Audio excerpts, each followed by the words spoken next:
Alden Richards bukas ang puso sa bagong babaeng mamahalin siya ng todo. Of course, si Catherine Bernardo na iyon. Oh my God, sobrang nakakakilig niya naman. Well, ito ang isa sa dapat na paki-antibayanan, no? At dapat mag-focus si Alden Richards sa kanyang pagmamahal para sa pretty girl na si Catherine. Dahil alam naman natin na marami rin ang nagkakandara pa sa kagandahan ng pretty girl na si Catherine. Of course, kahit ano pa ang mangyayari, kahit balik-balik na rin pa ang mundo, ay pipiliin pa rin ni Catherine ang gwapong aktor na si Alden Richards. Kaya nga naman, dapat ay wag mangamba, dapat hindi matatakot ang sambayanan dahil alam naman natin na porsigido at desidido si Alden Richards na maging kabiyak ang pretty girl na si Catherine.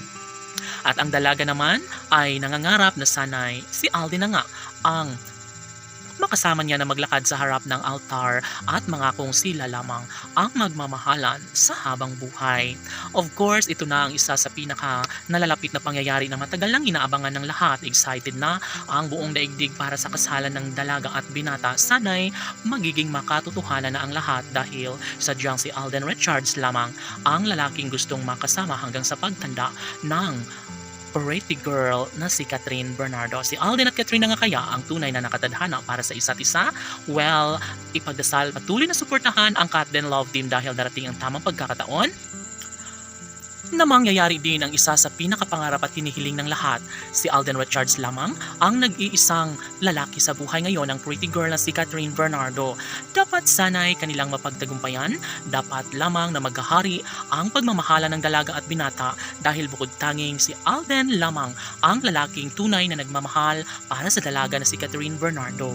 Of course, nangingibabaw ang kanilang pagmamahalan mula umpisa hanggang ngayon kaya posible na mangyayari ang kanilang pag-iisang dibdib na matagal lang hinahangad hindi lamang sa kanilang mga milyon-milyon na mga tagahanga, maging sa kanilang mga malalapit na kaibigan at syempre ng kanilang mga pamilya. Of course, ito lamang ang dapat napakatandaan na mananatili ang isang relasyon lalong-lalo na at magpahanggang ngayon ay wala nang ibang isinisigaw pa si Alden kundi ang mayakap at mahagka ng pretty girl na si Catherine Bernardo.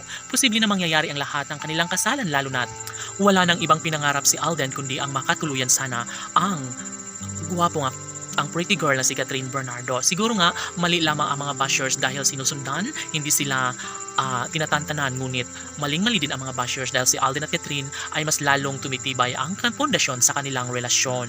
Sabi nga ni Alden Richards na hindi niya hahayaan sa ere ang pinakamagandang babaeng kanyang nakilala, ang babaeng kanyang tunay na minamahal na si Catherine Bernardo. Of course, mangyayari ang pinaka-inaasahan ng taong bayan. Sana'y mabuo na ang pamilyang hinahangad ni Alden Richards at Catherine Bernardo. Laban!